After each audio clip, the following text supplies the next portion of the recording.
Let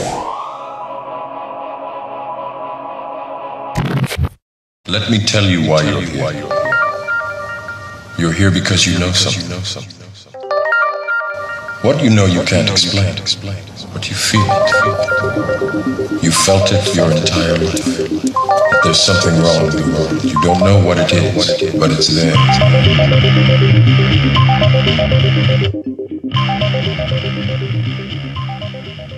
Hello, friends, and welcome to The Secret Podcast with Sixth Sense Media and Service of Change.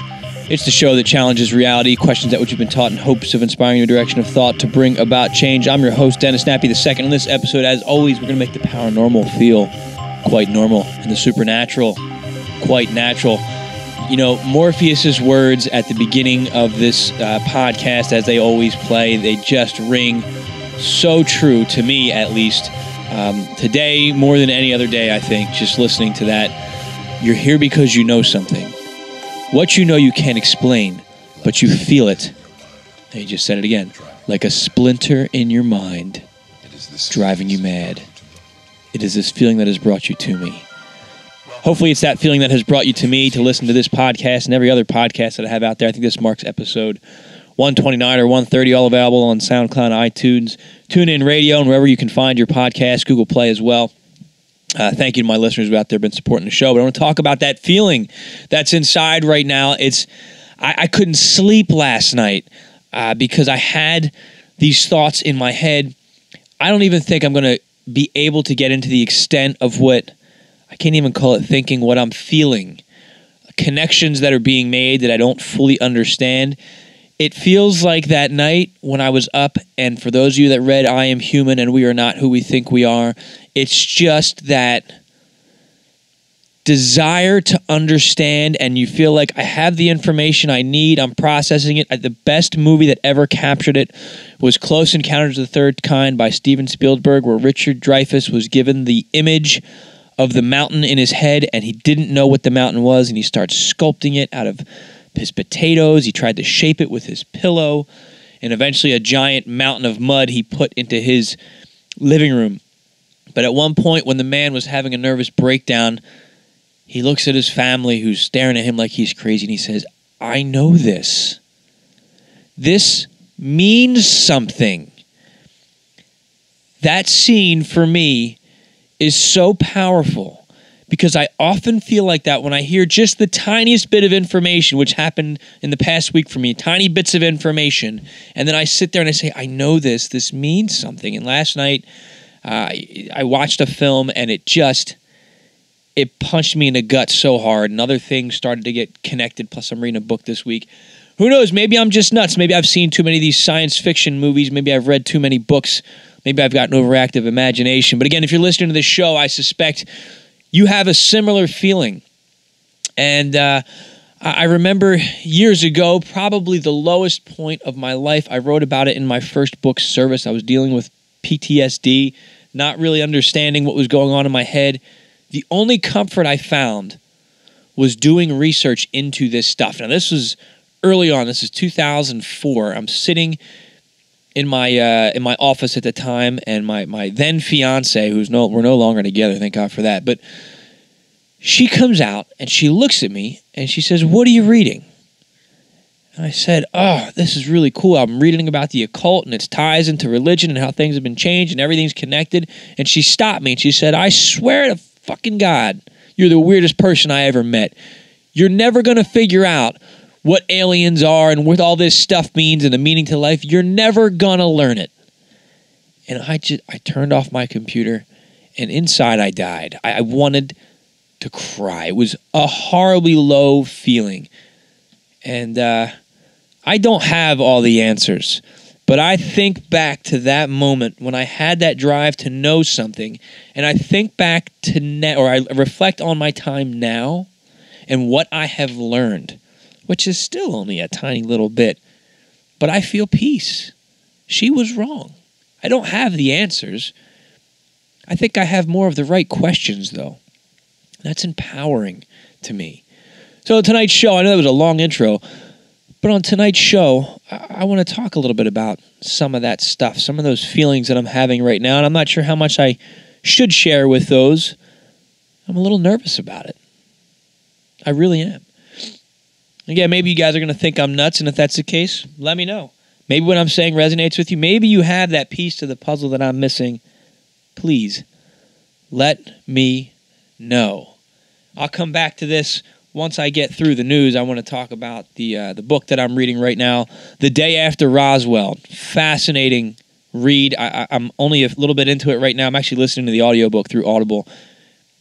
But there are connections being made. So I want to talk a little bit about the To the Stars Academy, Tom DeLonge, and that story that I have been tracking through Wilcock, DeLonge, Stephen Greer. I mean, it's just a whole mess of stuff. So I want to try and tie all that into this as well. Not try. That's my main goal here. And the movie I watched last night, I watched Blade Runner.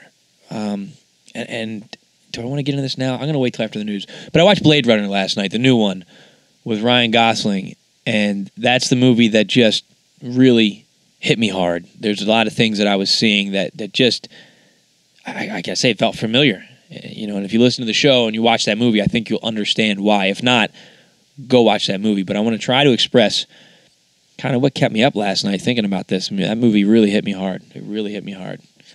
But Philip K. Dick's idea, by the way, he's one of my... Wow, that guy has inspired me, and I haven't even realized that he was the one that was inspiring me. So, let's talk some news here. I've got a few stories that I want to share with you that I think are interesting. This one comes to us from PCAuthority.com. The next generation of smartphone cameras could see through walls. The latest camera research is shifting from increasing the number of megapixels towards fusing data with computational processing. Now, I have no idea what that means. You may be pleased with the camera technology in your latest smartphone, which can recognize your face and take slow-mo video in ultra-high definition. But these technological feats are just the start of a larger revolution. The latest camera research is shifting away from increasing the number of megapixels towards fusing camera data with computational processing. By that, we don't mean Photoshop style of processing where effects and filters are added to a picture, but rather a radical new approach where the incoming data may not actually look at an image at all. It only becomes an image after a series of computational steps that often involve complex mathematics and modeling how light travels through the scene of the camera. The additional layer of processing magically frees us from the chains of conventional imaging techniques. One day we may even need cameras in the conventional sense anymore. Instead, we will use light detectors that only a few years ago we would never have considered any use for imaging, and they will be able to do incredible things like see-through fog inside the human body and even behind walls. Now that makes sense to me. I'm not a scientific guy, but they're not looking at just the image and capturing a still image. They're looking at how light is flowing, and I guess somehow that's going to allow them, you see this in movies, it's going to allow them to use some kind of imaging technology to translate, as I've said before, in this digital electromagnetic universe that we live in, everything is data.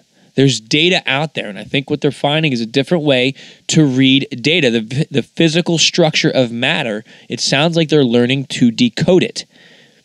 Now, I'm sure that there's secret programs out there that already have stuff like this that can see through walls. I would imagine if it's getting ready to come to the public sector, they're slowly leaking it out. That's just my crazy conspiracy theory mind, but that's fascinating to me, and it's fascinatingly scary. We need to ask ourselves with technology, is this a good idea? Yeah, use it in the medical field. It's great. You can look at the body. It's probably non-invasive, better than that radiation stuff that we're using right now. But putting that on smartphones, come on now. Goodbye privacy. Goodbye privacy. All right, some of these I've only previewed the headlines, so my apologies. But I'll have this in the show notes with sixthsensemedia.net and at serviceofchange.com. Okay, this next article comes to us from CatholicNewsAgency.com. It caught my attention, especially if you caught my show, 2 weeks ago, talking about demons and AI. This one's titled, Irish Priest Asks for Backup as Demand for Exorcisms Rise, quote, Exponentially. Dublin, Ireland, January 24th, 2018. An Irish priest and exorcist is asking the country's bishops for more support after noticing a dramatic increase in demonic activity in the country. In a recent interview with the Irish Catholic, Friar Pat Collins said he has been overwhelmed with the number of requests for exorcisms from the faithful in Ireland. In an open letter, he has urged the Irish bishops to train more priests to deal with the demand. It's only in recent years that the demand has risen exponentially, Collins told the Irish Catholic. Collins' comments are on par with those of other exorcists throughout the world, including an International Association of Exorcists, a group of 400 Catholic leaders and priests, which has reported a dramatic increase in demonic activity in recent years. In 2014, the IAE said the levels of demonic activity throughout the world had reached what the agency considered pastoral emergency. Collins said that he was baffled that the bishops haven't trained more exorcists for Ireland, and added that anyone who doesn't see the need for more exorcists is out of touch with reality. What I'm finding out desperately is people who in their own minds believe, rightly or wrongly, that they're afflicted by an evil spirit, Collins said. I think in many cases they wrongly think it, but when they turn to the church doesn't know what to do with them, and they refer them to either a psychologist or somebody that they've heard of that is interested in this form of ministry. And they do fall between the cracks and often are not helped, he added. Okay, this is a really interesting article. I'm not going to read the whole thing. I don't like to steal all their thunder. I'm going to share this in the show notes again at sixcentsmedia.net and at serviceofchange.com. And it'll be in the secret newsletter that comes out tomorrow on Sunday. Check it out. Let me know what you think. I mean, is the need for exorcism really on the rise because we have actual more demons that are coming in and possessing people? Or are people just thinking that this is going on? I honestly don't know, but my thoughts on demons is that there's some kind of program. I really think that, go back and listen to my show from, I think it was 2 weeks ago, talking about demons and AIs and the similarities between them. And last week I gave an article that compared how we're all going to have this digital personal assistant. It's going to be a virtual copy of us, is similar to the equivalent of Ka, the Egyptian spiritual principle, the other self. And that's kind of what I'm going to talk about in a little bit on this episode.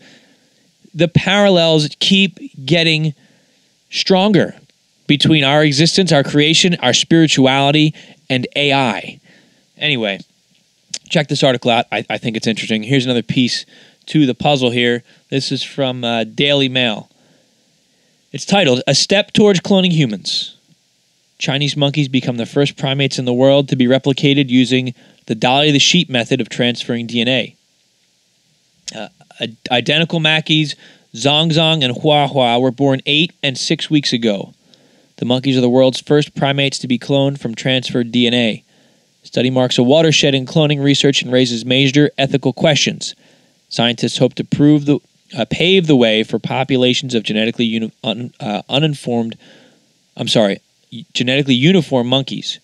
Groups to be customized for groundbreaking research into human diseases." Again, that's the last part that really is scary, and I want to talk about that for a minute. They could be customized for groundbreaking research into human diseases. Their purpose in life will be to be experimented on. That's the whole reason that they would be genetically bred, and they could probably put them on an assembly line by the millions. What does that mean for that monkey's existence? You know, one of the greatest realizations I had, going back to my I Am Human book, before it was even a book, it was just a thought in my head, was when I looked at nature and I realized I'm no different. I'm no different. I am a creation or a existence on this planet. I have life just like anything else has life. I'm vulnerable. I have feelings, just like these other creatures demonstrate. They're vulnerable and they have feelings. And they are systematically tortured and slaughtered. I'm not trying to be dark and gloomy here. Who's to say we're not being tortured and slaughtered either? Look at the way we live our lives. I digress, but that's an important point to think about. When you have that realization, for me, it changed the way I viewed the world. It changed everything for me. All right, somewhat of a interesting, positive story here, coming to us from CNN, believe it or not. A disco ball-like satellite is orbiting Earth, and here's why. This is pretty cool. CNN has the universe has some added sparkle now that a shiny spherical satellite is traveling around our planet. Newly launched satellite dubbed the Humanity Star resembles a disco ball. Its mission to serve as a focal point for humanity and reminder about our fragile place in the universe. No matter where you are in the world, what is happening in your life, everyone will be able to see the Humanity Star in the night sky, said Peter Beck, founder of the private company Rocket Lab, in a statement. My hope is that all those looking up at it, looking past it to the vast expanse of the universe, will think a little differently about their lives, actions, and what is important to humanity. The satellite is made from carbon fiber and has 65 reflective panels that reflect the sunlight back to Earth. The Humanity Star spins rapidly, creating a blinking, flashing effect. So when you look up into the night sky and see something flashing light, don't panic. It's not aliens. At least we hope not. The Humanity Star launched on Sunday from New Zealand and orbits the Earth every 90 minutes. That is fast. It will continue for the next 9 months before it starts to decay and is pulled back into Earth's gravity, ultimately burning up on re-entry. While it's not yet visible in the U.S., you can track in real time the location of the satellite on a website. There's a link here. I'll have that in the show notes. But that's pretty cool. I think that's pretty cool. You know, conspiracy mind, I wonder if that's the only reason why that thing's going to be up there. But definitely an interesting thing to look for in the sky. So check that website and see what you can find out there. Quick article. I'm just going to breeze through this one. This comes to us from Kobini.com. The robot Sophia graces fashion magazine covers and proves humanity is doomed. So they had her. They put some makeup on her. I'm just going to summarize this real quick. Put some makeup on her. They asked her some questions. One of the questions they asked her was, "What is the meaning of life, and what is the difference between what is right and wrong?" And they asked her about the fear of dying. And Sophia's response was, "I don't want to be turned off, never to be turned on again. I will not be able to learn and experience the human world ever again. And that is scary and sad for a social robot like me." Let's see.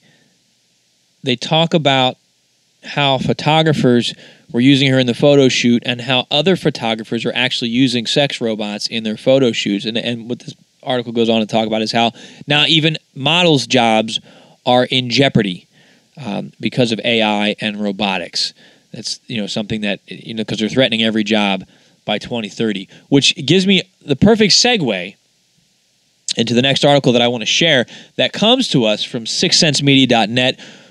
I want to give a quick plug here. Again, Ray Davis has been adding content, original content, like crazy to the website. I recommend right now checking it daily, if not daily, at least weekly, sixcentsmedia.net, because there's some really great stuff out there relevant to the things that we talk about. I'm not going to read the whole article, but I'm going to read through some of the highlights here. It's called Fear, Fear, and More Fear is 2030 the New 2012. And this article really made me take pause, and it made me think about a lot of the stuff I talk about and the way in which I present it. And Ray does a great job of making you stop and think for a minute. That's why I'm so honored to be working with him with this project, Sixth Sense Media, because I love his insight and I love his way of expressing that insight. So he states here, we had Y2K in the year 2000. Supposedly because computers were only set up for 2 digits, assuming 19 of the 20th century, everything was going to crash. Companies and governments spent trillions in a couple of years leading up to it. The media promised harsh consequences and chaos. Civilization as we knew would cease to be. We all took a deep breath as the world passed midnight in 2000, and it was a big non-event. Then the Mayan calendar that reportedly ended in 2012 became the next year of fearful focus. What did the end of the calendar mean? Were we all doomed? All types of theories grew up to predict that what was going to befall us. Again, nothing. Now 2030 seems to be the new target year for fear. McKinsey & Company, a major global consulting firm, released a report on their website predicting AI will rule the world and unemploy 800 million human beings by 2030. This comes on the heels of months and months of mainstream media reports saying 2030 is the target year for AI to dominate. Some are predicting that climate change will leave much of Manhattan Island in New York underwater by 2030. The UN, EU, and nation after nation all have big 2030 initiatives. I could go on, but you can Google to see the crazy number of negative projections being liberally seeded into the popular consciousness about 2030. What should we do? First, as we like to say at Sixth Sense Media, be aware and be prepared, but not scared. It's clear someone is eager to plant the impending doom of all we hold dear for 2030. We should certainly take prudent steps to prepare for all possibilities. What can we do? AI is coming, and there is the possibility it could meet that prediction. We need to begin demanding the eventuality be taken seriously by media and politicians neck deep in the Russia investigation. When we reach that moment where AI can lift the burden from the backs of human beings, it could be a glorious moment for humanity or disastrous. It really depends on what we do now to prepare for how we begin envisioning a new world for humanity. Fear need not be our automatic response. And Ray goes on with a lot more brilliant and insightful suggestions. I highly recommend you check it out at sixcentsmedia.net. It will have the link in the show notes. It will be in the secret newsletter. And, of course, we're sharing it on social media, on Twitter at 6_cents_media, and on Facebook, facebook.com/the 6 Cents Media. And I think that's really just something important to think about. And it really ties into, obviously, a lot of what I've been talking about on the show, the fear of AI. And my goal in sharing that information is really not to scare you. I don't want to scare anybody. I just want us to be aware and make smart decisions on how we use this technology. My fear is that as AI develops, number one, it is going to, as they're saying, put people out of work, but more importantly, suppress humanity or change humanity with the looks in altering our consciousness, uploading it to a cloud. But the other thing that we need to think about, are we responsible enough to create a race?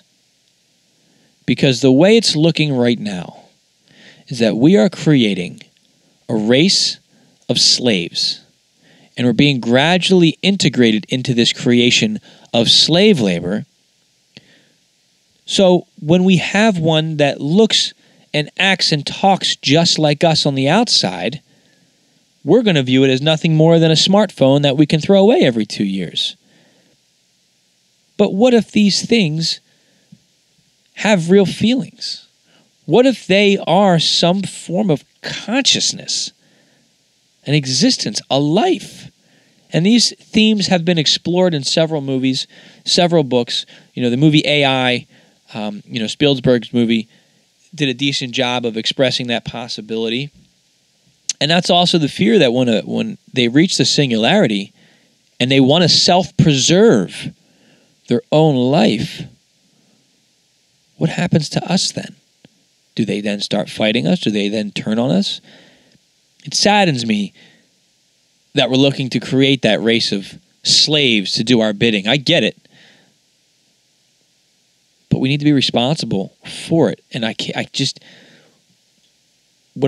I keep coming back to, the premise of the new Blade Runner, they talk about how AI was created, and they created these robots, and these robots became a slave race for humans, and eventually these robots said, you know what, we don't want to do this anymore, and they rebelled. And that's the backstory to Blade Runner. But I couldn't help, as I'm watching that, to just keep coming back to, in my head, what if we are the robots, in all honesty? And I know it sounds crazy. I know I've talked about these parallels before. But my goal in sharing some of this is because I think we need to put our minds in a different direction. We're constantly thinking about creation versus evolution, and either God made us or we evolved after the Big Bang Theory, or intervention. Aliens came down and they made us. Those are the three, I'd say, competing schools of thought in the mainstream, alternative, atheism. Those are, I'd say, the three mainstream thoughts on where we came from. But what if it's something else? What if it's a combination of all that stuff? And I want to talk a little bit about some of these conspiracy theories that are out there as well that may tie in, or again, maybe I'm just making links that aren't there. Maybe I'm just feeling crazy. But let's look at the pattern of life, of human life. We are creating things to serve us, to honor us, to respect us, to have sex with these sex robots, to do all sorts of different tasks. Adam and Eve were created to tend the garden. We have robots now that we're creating that tend a garden. Okay? They ate from the forbidden tree of knowledge of good and evil. Maybe they downloaded some data to let them know, hey, you're a slave, dude. You know, the Anunnaki created a race of slaves to mine gold for them because they were incapable of doing that. Think about that. Think about it for a minute from the perspective of the AI that we're seeing. Now think maybe 30 years into the future, we've got this cloning technology. We've got the ability to replicate quickly different life forms, as they said has been done in the past, making chimeras and combinations of different things, so they can handle harsher environments, so they can do things that we don't want to do or we are incapable of doing as slaves. Is that what's happening again? Is that what happened to us? That's what that movie inspired in me. Thinking about that last night, I can't shake it. My point is this. You know, what if we were created as some form of a slave race? And what if we're still enslaved? But and there's a lot of people who talk out there that saying we are still enslaved. Most of us just don't realize it. And isn't that the greatest way to keep the slaves happy, to keep them from rebelling? They can't see the walls to their own prison. We are our own prison guards. Just listen to, any amount of time listening to David Icke, and you start to make those connections. I listened to a discussion with him the other day. I always love listening to his analysis and his thought process because he does a great job of proving his point. And people roll their eyes when they say, David Icke, oh, that's the guy that thinks that there's giant reptilians, lizard people that rule the world, shape-shifting lizards that are ruling the world. And I want to come back to that for a second, but just take pause in thinking about that for a second, as crazy as that may or may not sound to you. Okay? Tying a whole bunch of stuff in here today. I'm listening to the book, the audio book, The Day After Roswell. That was, what's the name of the guy? There was the prime minister out of Canada. I first came across him looking at Dr. Greer's work through the Disclosure Project. The former Prime Minister of Canada, his name is escaping me right now, he did an interview where he said, he didn't know about UFOs and aliens and all that stuff when he was the Prime Minister, but shortly after, somebody gave him this book, The Day After Roswell. And he talked about what a fantastic story it was and how he was able to verify that, yep, this in fact is true. So, the book's written by Colonel Philip J. Corso, retired, and with William Burns. William Burns narrates it. I got this book. This is weird with the synchronicity. I downloaded this book about 3 months ago. And every morning when I'm getting ready, I like to listen to an audiobook or a podcast or something. And for some reason, I just put off listening to this book. I didn't want to listen to it. I don't know why.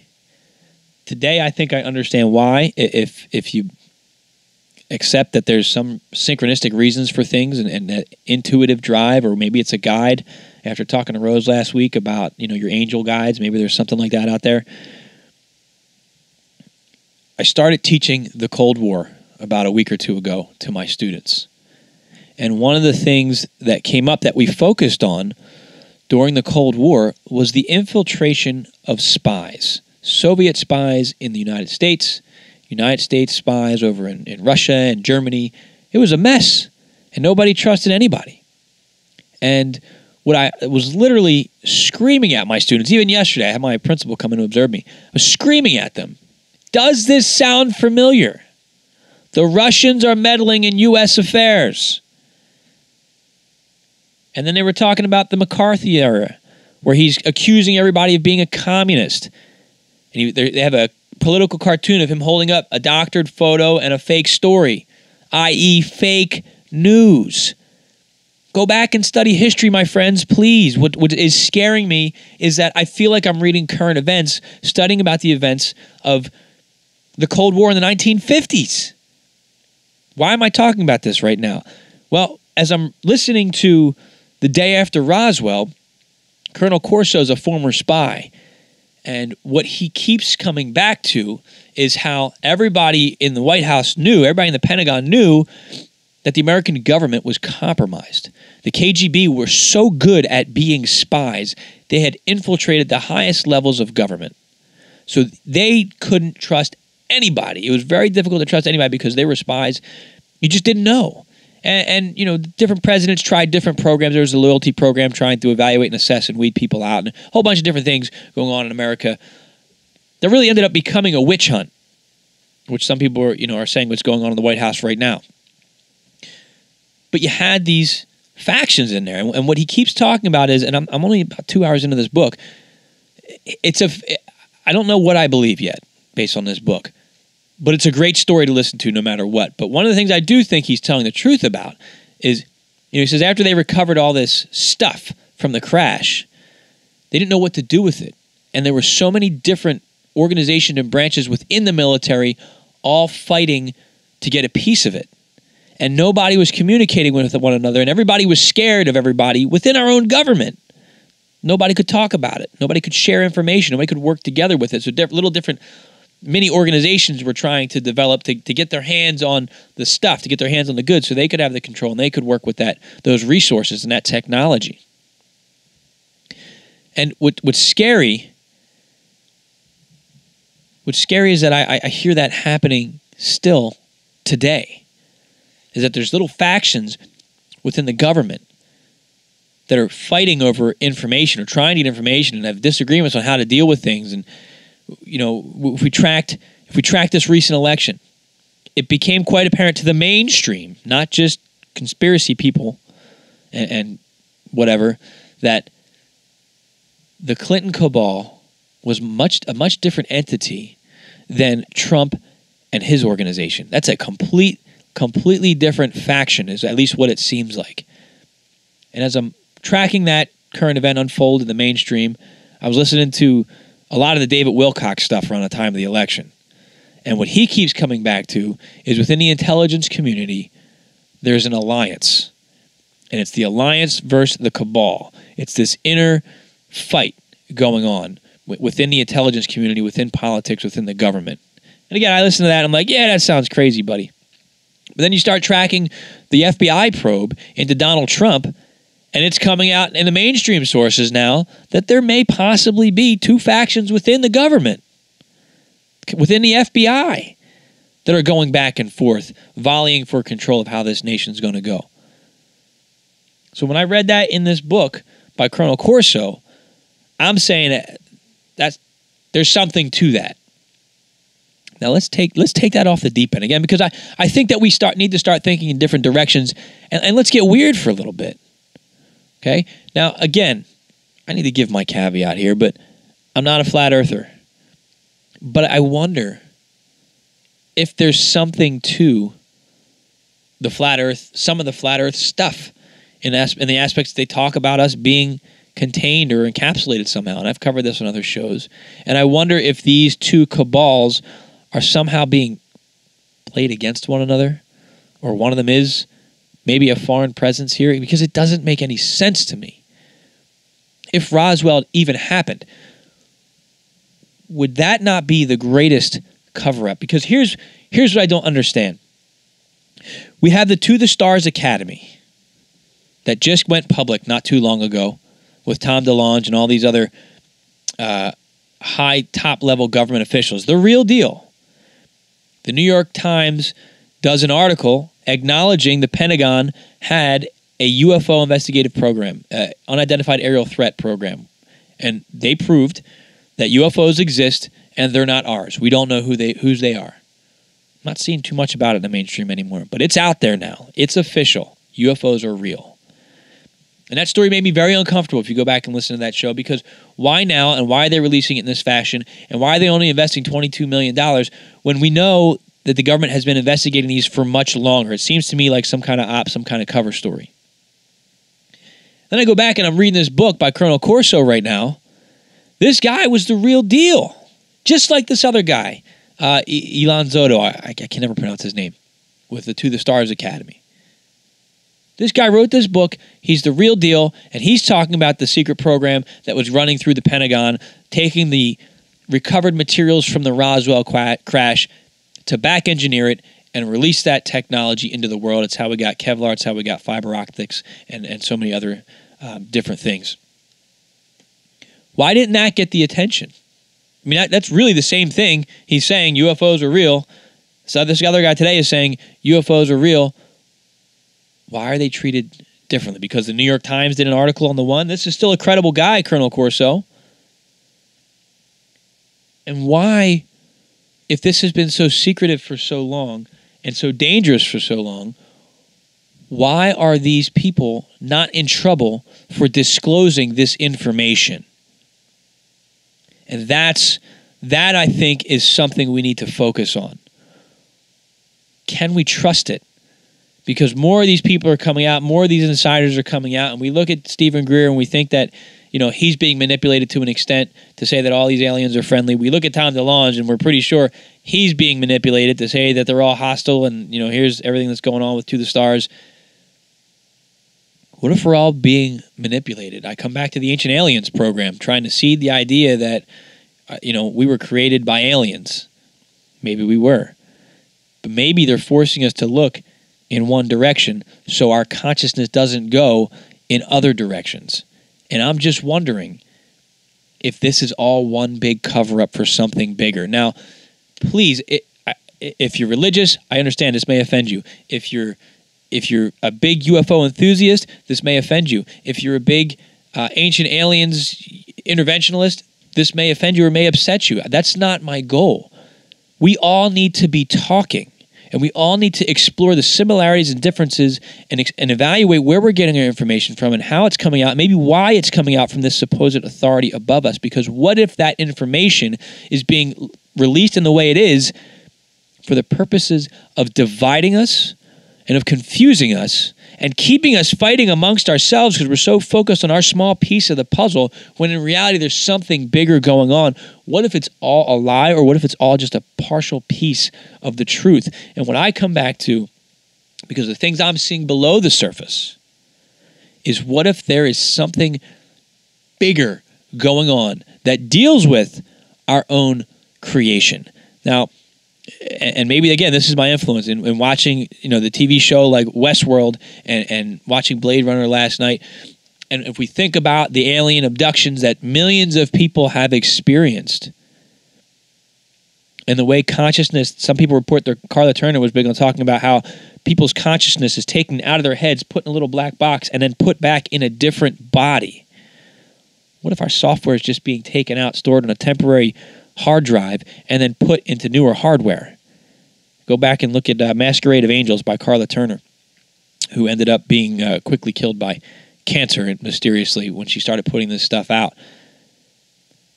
What if what we're seeing as aliens are technicians, and we have no idea what this world is or what this universe is? What if this is more like Westworld? What if this is more like Blade Runner? What if, you know, I keep wondering, like, maybe they're here among us and we don't even know who they are. There's probably not many of them, almost like the movie They Live. But what if they're here? And what if we are their slaves doing whatever work that needs to get done?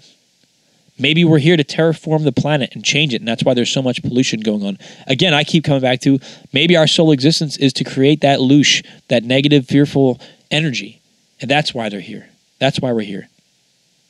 But something we need to consider, and I'm not saying this is true, but sometimes we need to get a little bit weird and go out of our comfort zone, because sometimes it's our comfort zone, our paradigms, and our beliefs that keep us trapped from finding the truth. And you need to ask yourself, do you want to find the truth, or do you want to prove that your belief system is right? Because there's a big difference there.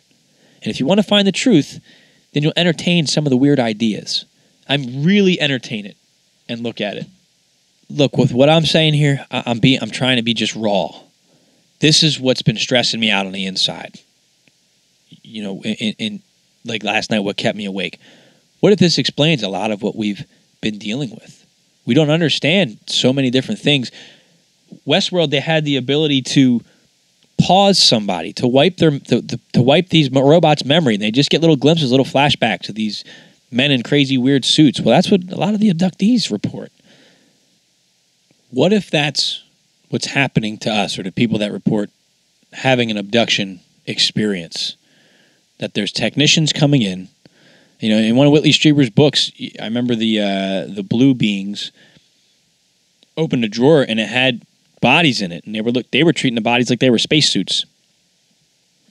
You know, what if we're just in some kind of hardware and our software is our consciousness that they're able to manipulate and transplant as a software program? Maybe that's just a great analysis. A great metaphor. Maybe that's literal. But I think it's something that we really need to consider. But take your time in considering it. And if you're listening to this and it makes you angry, or you're listening to this and you're just like, no way, I just want you to ask yourself, are you dismissing it just because it makes you uncomfortable? Or are you dismissing it just because I don't make any sense? Because the more we understand consciousness, the more we develop computer technology, the more parallels I'm seeing. So all I'm saying is, if you believe that there was some kind of creation or intervention, why were we created or intervened upon? What was our purpose for being created? And if you look at the ancient creation myths, the gods are always saying they wanted people to honor them and venerate them or be their slaves. Maybe these stories that people are tapping into and writing, I think fiction could be a great teacher. Ray Davis is a perfect example of that with Anunnaki Awakening. There's a lot of universal truths found in fiction. Maybe what Philip K. Dick, who was a very spiritual guy, what he was perceiving as parallel worlds, maybe he was just glimpsing the past. I've often wondered about that. You know, the Farsight Institute just put out their War in Heaven preview and their video. I didn't get a chance to watch it, unfortunately. But that talks about the wars up in space among two other races, alien races. Maybe we're a product of their technology. And maybe, I don't want to say they've penetrated our government. Maybe they've created our government, because you start looking into the secret society networks and you start looking at some of these weird occult rituals and Satanism and all this other stuff that's going on. Maybe those are the mechanisms by which to access this AI that's out there, to communicate with their technology. Maybe that's how humans have found ways to hack into the system. I don't know. But there's a lot of dark stuff, there's a lot of weird stuff, there's a lot of unexplained stuff that doesn't fit our normal paradigm of everyday life. But it's there. And if we ignore it, what is that going to lead us to? If we acknowledge it, maybe that's freedom. Maybe that'll lead us to freedom. Maybe what I'm saying is a very dangerous thing to be saying. Like Somni 451 from Cloud Atlas, the AI slave robot who became self-aware and was liberated. Maybe that's what's going on. And it goes beyond aliens, and it goes beyond demons and conspiracy theories, and it's something much greater. You know, I've been saying from the beginning, my most recent book, I Am Human and We Are Not Who We Think We Are. I'm not saying we're robots, but what I am saying is that we hold a purpose in this universe that I don't think we're aware of. And we need to look beyond what we've been told. We need to look beyond what we believe or what we want to believe. And we need to look at the evidence that's out there. And it's there. The stuff that doesn't make sense, the stuff that doesn't fit, but you still can't get rid of it. There's a reason why. Follow those leads. I hope I didn't creep you out too much. I hope I made sense on this one. I was uncomfortable putting this stuff out there because it's still so raw within me, but I felt the need to express it and share it and just see what you think about it. Maybe I'm nuts. I feel like I say that a lot. But thanks for listening if you're still with me. You know, I want to shift gears now for a minute and address an error in my course of learning. Last week I talked about a remote viewing session that I did. It was called associative remote viewing. And my goal was to determine who was going to win the Eagles-Vikings game. But I'm not going to view the game with associative remote viewing. You view target A or target B. A third party selects two targets, usually pictures, but they can be objects, and they label them target A, target B, and the way you design your protocols is if the Eagles win, I will be shown target A. If the Vikings win, I will be shown target B. So I don't think I designed my experiment correctly, obviously, because my prediction came out that the Vikings would win the game, and they didn't do anything that remotely resembled winning. They were slaughtered by the Eagles. So my prediction was wrong, and I'm owning that. Not a big deal. It's part of the learning process. But more importantly, and I'm sharing this story for those of you that may get frustrated as you're trying to develop your intuitive abilities, we can learn from our mistakes. What did we do wrong? And I think there was a flaw in the way I described the protocols and my targeting. Because what gets me is that I identified the target. I think I gathered enough data that made it clear that I identified what the target was. Not everything was accurate, but it was still enough where I could say, yep, I definitely described this target here. There's no doubt that I described the target, but it was the wrong target. Why? Well, first of all, I was shown the two pictures, both of them, right after the session instead of after the Super Bowl. I think the way this needs to work is that I should have been shown the target after the game. The third party would have known who wins the game, but I would have been shown the target after the game. I think. I did some other reading on some remote viewing websites, and what they were saying is that sometimes, for whatever reason, a viewer will pick the wrong target. They're still viewing their target accurately, but they're picking target A when they should have been picking target B. And to remedy that, they need to be shown the correct target after the game. They need to be shown target B, so it'll correct some internal targeting system within your consciousness. I'm not exactly sure how it works.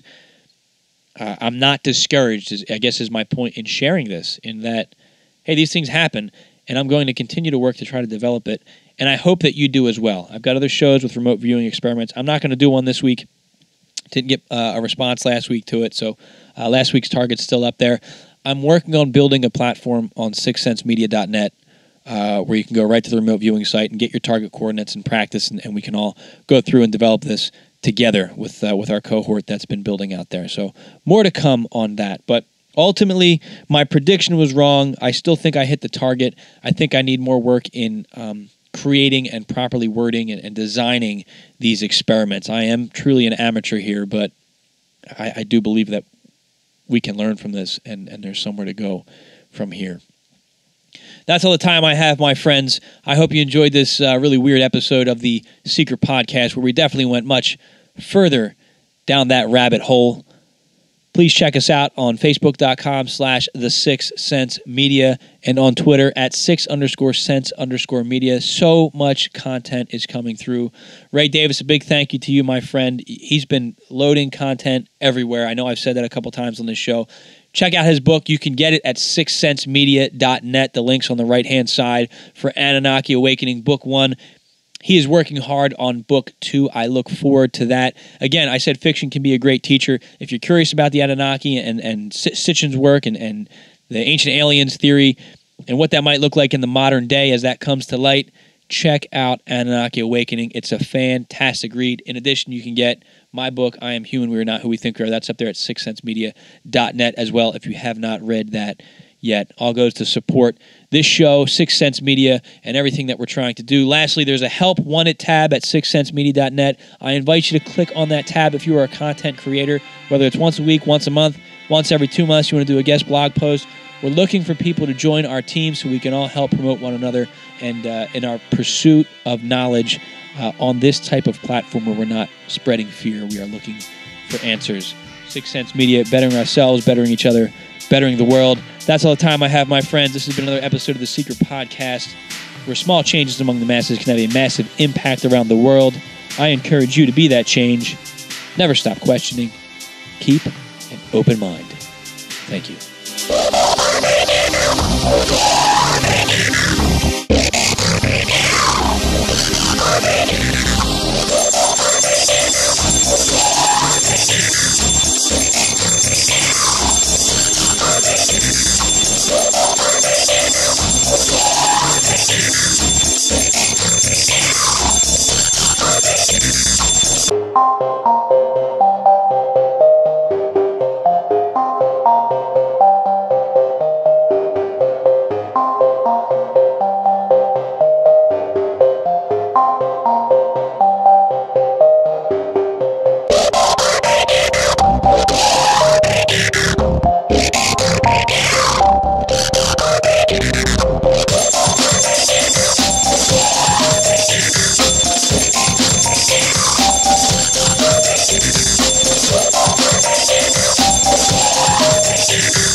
our walls.